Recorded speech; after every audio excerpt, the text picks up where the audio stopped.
Okay, so hi there, everybody. This is Opaloid and Eric. I'm supposedly an INFJ, and Eric is an ENTP. And today we're going to just be discussing in a free-ranging conversation stuff to do with INFPs and whatever comes up, basically, in this stretch of time. We'll be hoping to publish both the raw conversation as is, unedited, for the duration, and also probably break it up into various different segments um, depending on, again, upon what comes through in this conversation. Okay, so Eric, is there any sort of like any things that you want to say about INFPs? When you think of them, what's the sort of like first thing that comes to your mind? Well, INFP is my supervisor type, so I find them somewhat intimidating in an odd way. Mm, Because I think they're probably the least intimidating type. They're the least like to come and bring right, their har. But that's what makes them intimidating to me, is because right. they're going to be critiquing me on stuff that I'm naturally careless about. They're going to Mm-hmm. say I was too rough with somebody's feelings, or that I didn't respect a person's feelings enough when making decisions, or that joke was mean, or stuff like that. Stuff that Yeah, makes yeah, I me get you. feel leashed a lot. But they do it Yeah, effectively, so I feel successfully leashed, so I feel a little intimidated by them. what's interesting about that is my take on INFPs, and I've said this before to the INFP that I know, is pardon me. uh, Two images come to mind. One is penguins. I always imagine like INFPs to be like penguins, in the cold and like huddling, but not necessarily together, but just isolated somewhere off in the cold. And that's one thing that comes to mind. And the other thing that comes to mind, an image is, or a phrase is Bambi with a shotgun. I always take INFPs to be sort of like quite easygoing, laid back, etc., etc. But if you get on the wrong side of that FI, that shotgun um, is gonna come out and shoot you down. And it's as though sort of like there's a sense of um, don't underestimate the INFP. That's the sense I have. I wondered how did those two analogies fit with you? It drew to my mind an instance from my own experience of an INFP Mm. pulling out the shotgun on me. Yeah. It wasn't a pretty experience. I was dating her sister, attempting to date her sister, and she was attempting to prevent it. And this is like a couple years ago. This isn't a long time ago, all right. So, Hmm. uh, and she really attacked me in my FI areas, like, or kind of my FE, I guess. She said a bunch of shit like, the only reason she'll go out with you at all is because she feels sorry for you, blah blah blah blah blah, a bunch of shit Yeah. like that. And uh, it caused a big rift between us for sure. Um, Mm. I ended up sleeping with her sister, so I win. So let me just clarify this. The INFP was a friend of yours, and you wanting to date the sister, and the INFP is basically trying to dissuade you from that. Right.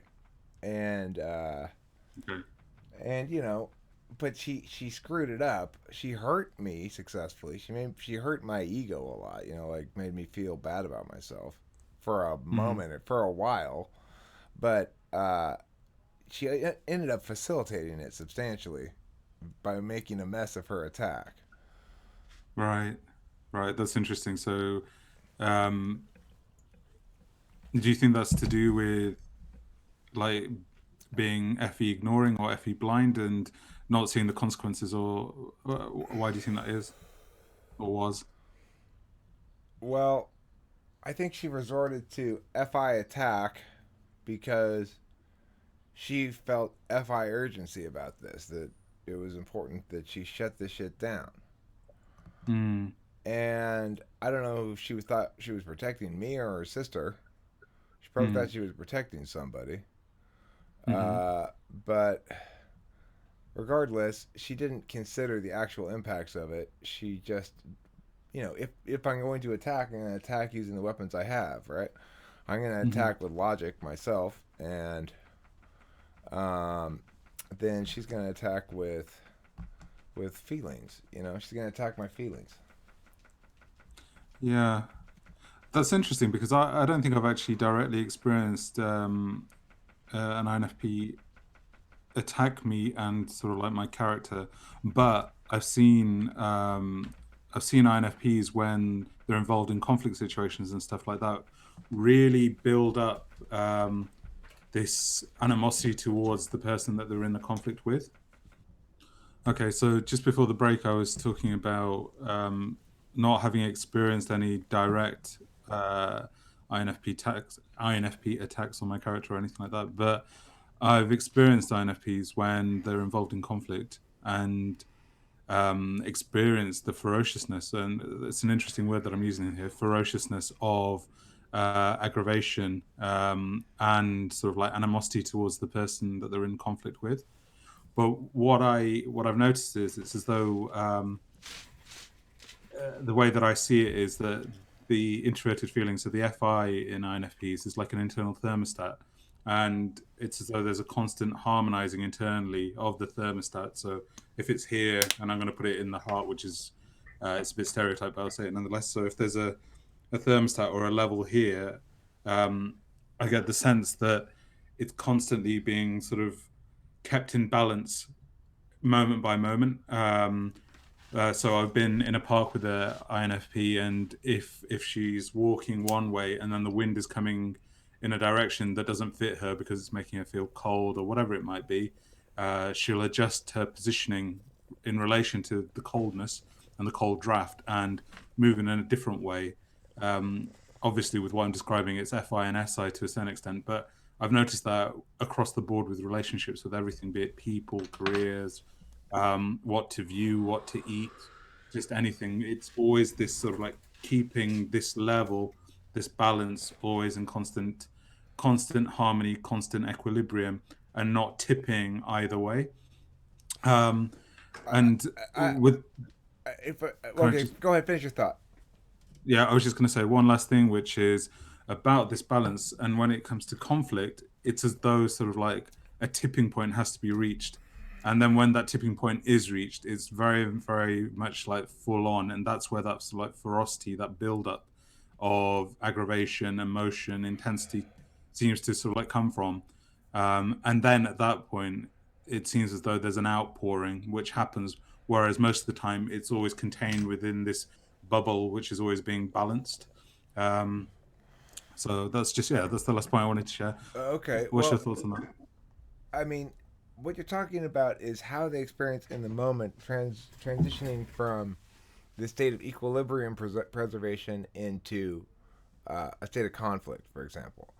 But Mm, my understanding of INFPs is that they've got two levels of things going on. That their relationship with you is like a rock, and it's mm, warm or cold right. based on every time it every time this shit up here happens, and you're Mm, making them feel good, then that adds heat to the rock. The rock retains heat from before. If it was warm before, it's still warm.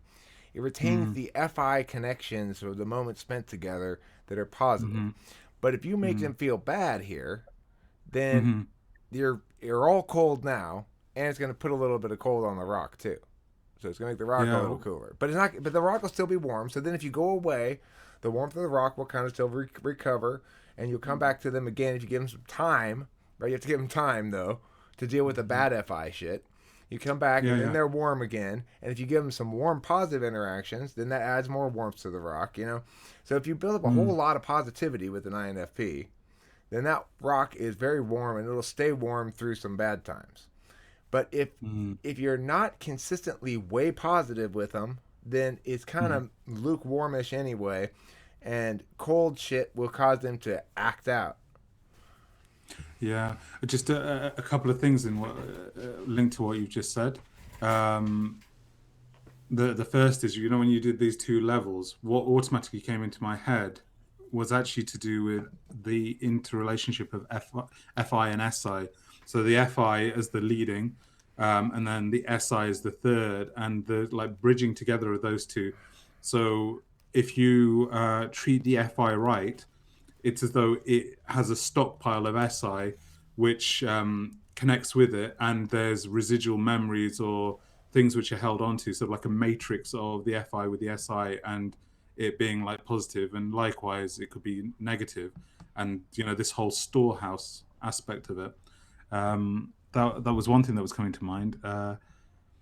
It's interesting what you said about lukewarm and heat and cold and everything like that, because that fits with the thermostat, and I get the sense that uh, many INFPs, they have this relationship that you've just described, like the hot and cold and the balance, with many different aspects of their life. And it's strangely with that SI component, and linking this back to the conversation that we had with Kim very recently in the series of videos that we made there about SI and I differences. Strangely, with INFPs, I get the sense that it's also very easy for INFPs to actually build up that pattern of expectation, that pattern of emotion based upon the SI with the FI, and obviously with the NE in the middle as the second slot of how things will be and what they expect to sort of like occur and happen in the future. Even though they're intuitives, it's as though the NI, which is in their fifth, sort of like limits them in a negative way, or sort of like if they've experienced bad stuff before with their SI, it's as though the NI keys into that and Well, is sort of like says to them like, this is going to end badly, so don't do it, don't take the risk, or whatever it might be.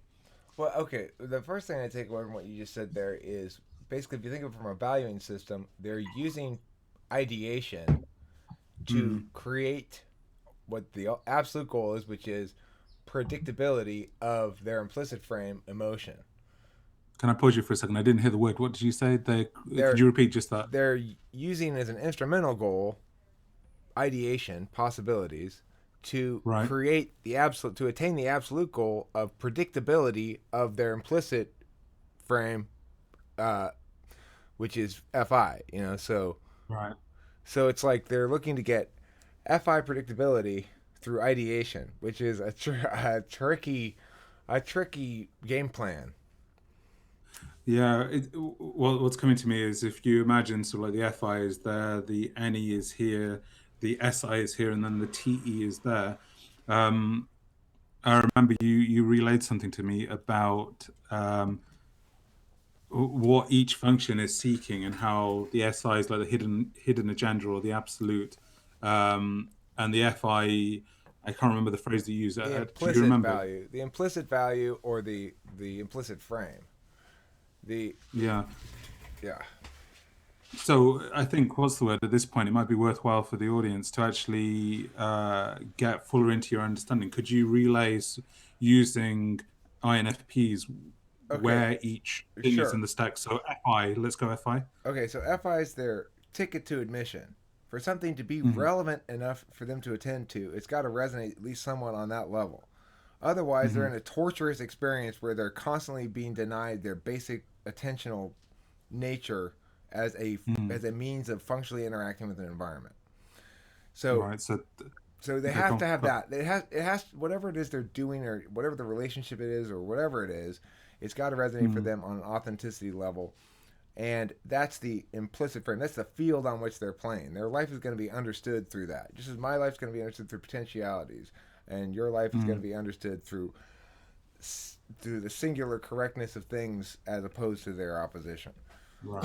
So, just to interrupt at that one point. So with the FI, that's, and what you've described, that's the same as the thermostat which I'm describing, and it aligning with the thermostat, their internal thermostat of um, how they value something, or what they deem worthy of actually doing, believing, being, etc. Yeah. And yeah, well, and additionally, because Fi is a judgment function, it means that their nature is to determine the legitimacy of things.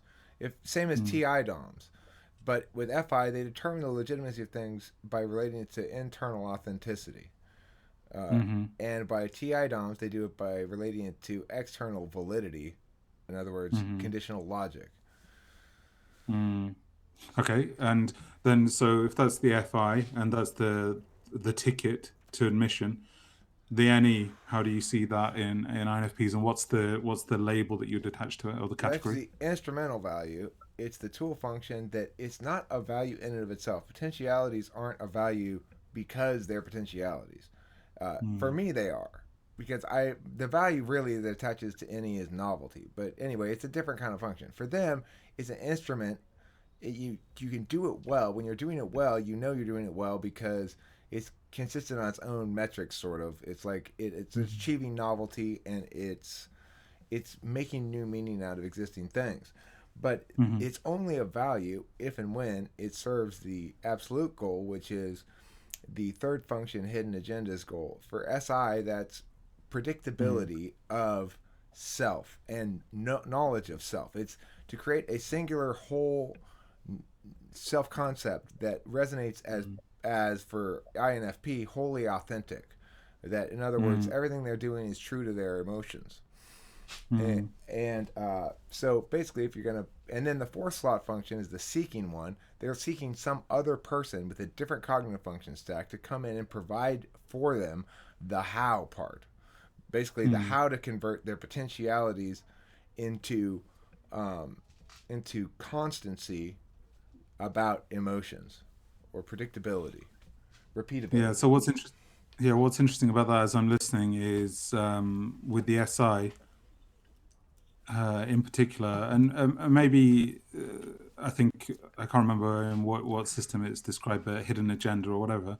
It seems as though um, the INFP is actually seeking to construct or create a narrative which is authentic in the timeline of themselves.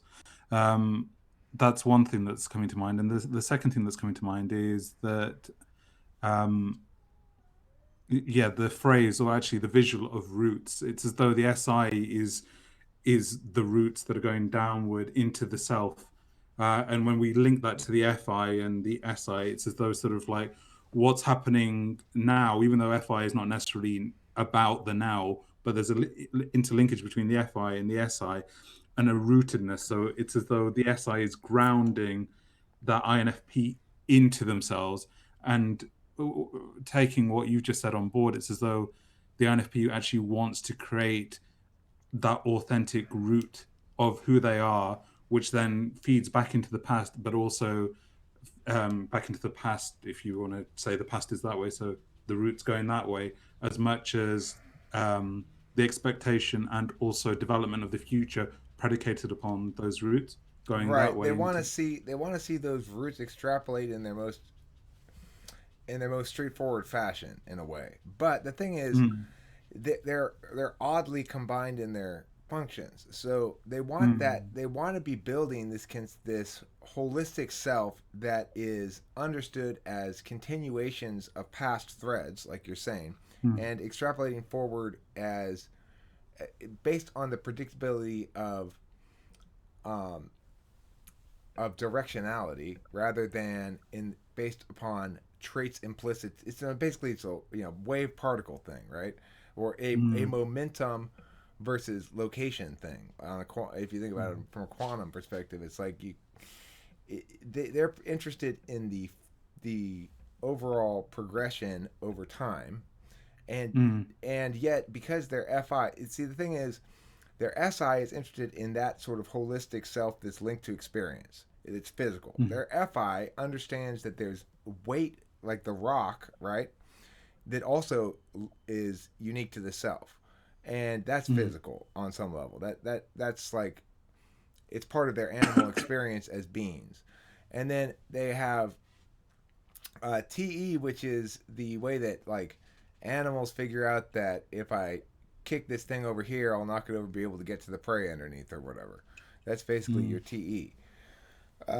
So Mm. the only thing that links them externally to the world in a way that's not holistically um, particular to themselves rather than universal is their Mm. extroverted intuition, which generates a bunch of ideas that are because they work on the metaphysical plane are always linking to universals. In other words, these shared meanings and stuff that we're talking about, Mm. meanings that are communicable, things that can be conveyed as equivalencies.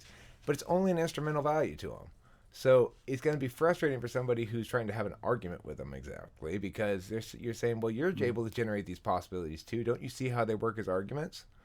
And they're Mm. saying, yes, I do. And that's completely irrelevant. You're missing the point. It not doesn't matter because of its potentialities. It matters because and if it links back to the self through my ticket to admission or my absolute value. Or if you want to be useful, provide some goddamn TE here. you know? Yeah, yeah, no, I get that. And I want to share with you an image that's coming to mind about um, Fi working in tandem with NE. Uh, and just bear with me a second. So the image that I have is if you imagine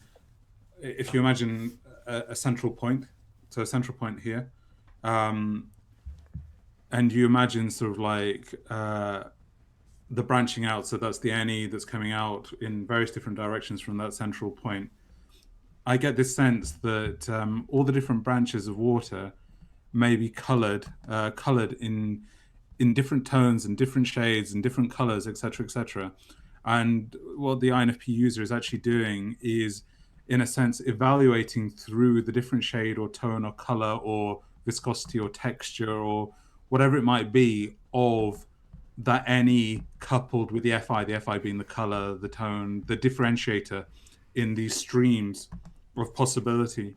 And it's as though I get the sense that the INFP is actually sort of like sifting through these, predicated upon yeah, how that color, which is that emotion or that value or that belief or tonal quality, sort of like fits with how they are, who they want to be, and their aspiration of their Fi as much as the absolute of their Si. Um, and it's quite interesting, like linking that to what you've just said, and also what we were talking about with regards to conflict. I get the sense that you bear with me because I'm losing my thread, but I get the sense that there is, yeah, and this it's coming to me. There is that subjective element, which is of the Fi and the judgment, which is um, trying to couple the potentiality to actually then justify the underpinning judgment, which is then spread into all of these different possibilities. And the way that I would describe it is there's a rationality, but a rationality which is sort of like unique to the Fi user. And the phrase that often comes to mind when I've interacted with INFPs is there's logic, but Fi logic, which I often call flogic. There's a flogic to it, and it's as though you need to get on board with the flogic. Um, Otherwise, you can suffer the consequence. How does that land with you? I You think like that phrase? I think basically the fundamental position of the INFP is listen, everybody else, you don't understand how tender everything is. Mm, Like you're sitting around here thwacking with your wooden swords, like because they're not metal, they're not going to hurt. But mm, everybody's actually very tender and easily bruised.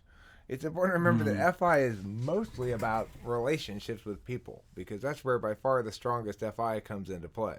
Now, I'm mm, sure they use it in much more complicated ways than I can imagine because it's bipolar, mm, and I don't doubt I've been critiqued by Fi users before by they're saying it's not irrational the way that you mm, present it as. It's not just this animal thing.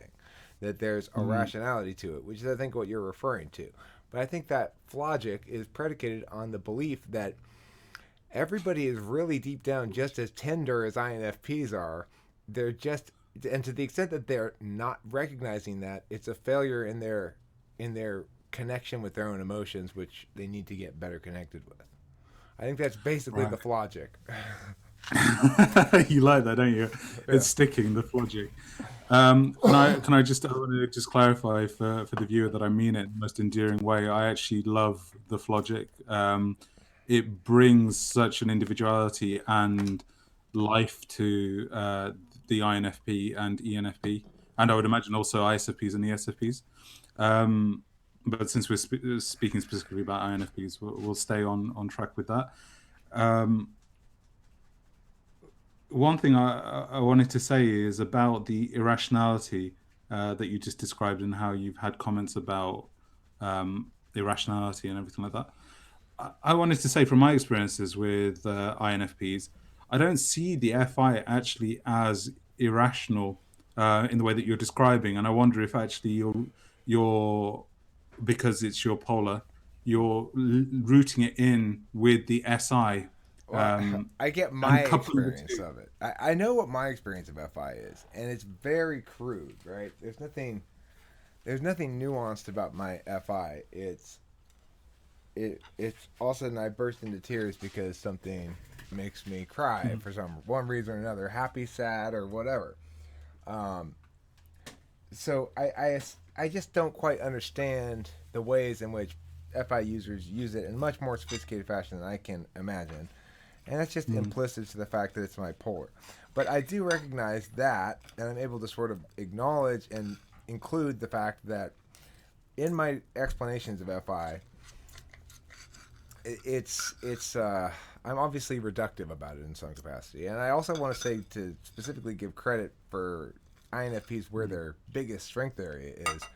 Their biggest strength area is not in these sort of abstract analyses that we Mm. do, but rather in being in the moment with somebody and making that person feel like, boom, there's something dramatically hypnotizing about INFP love or affection or whatever. It's greedy for Mm. you in a way that's so authentic that it's overwhelming.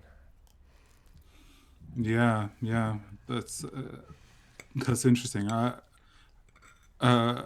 mm, a few things are coming to me. One is about rationality, irrationality.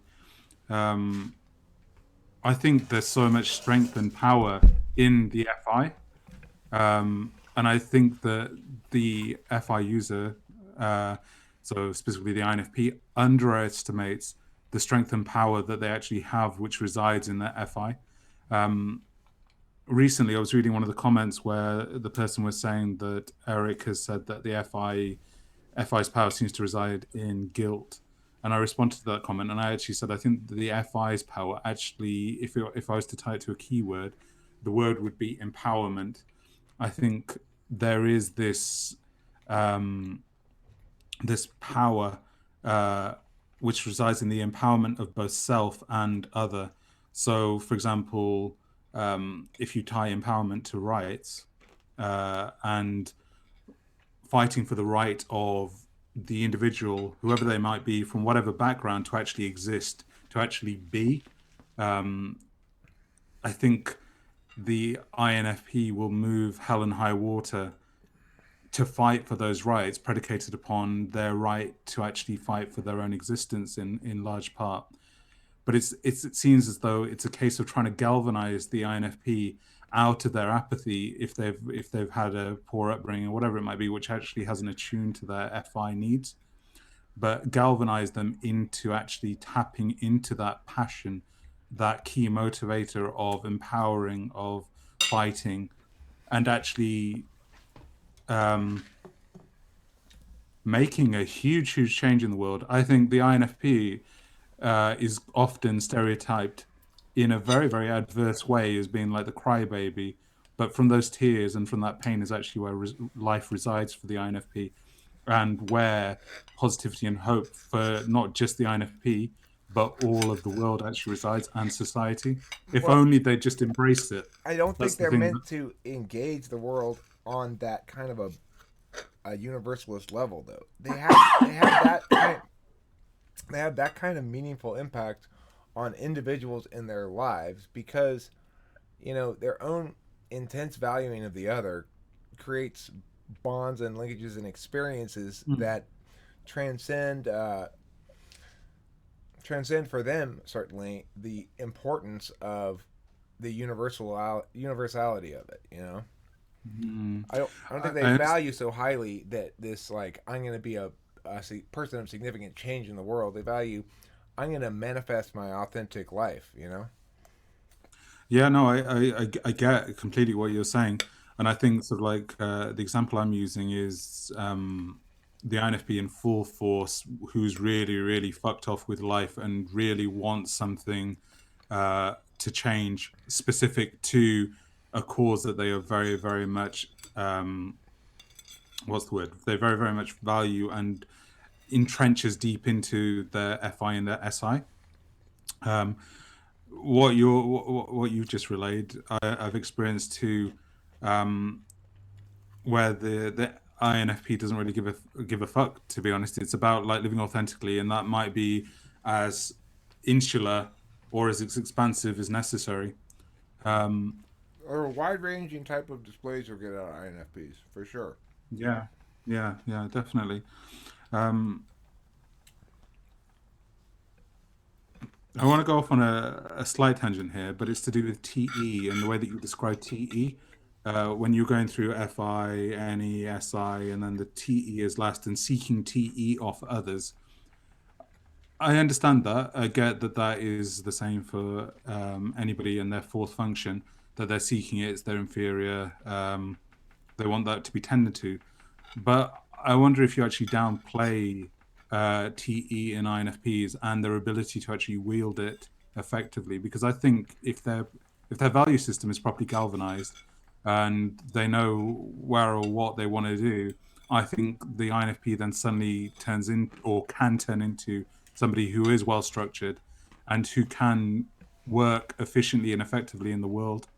But again, it's that case of actually galvanizing the FI and the SI and the other stack towards that goal. Okay, well, look, What's your thoughts on that? I mean, I agree that are a couple of things. Number one, people of every type are more self-sufficient in their fourth or less self-sufficient than other instances of the type or than the average.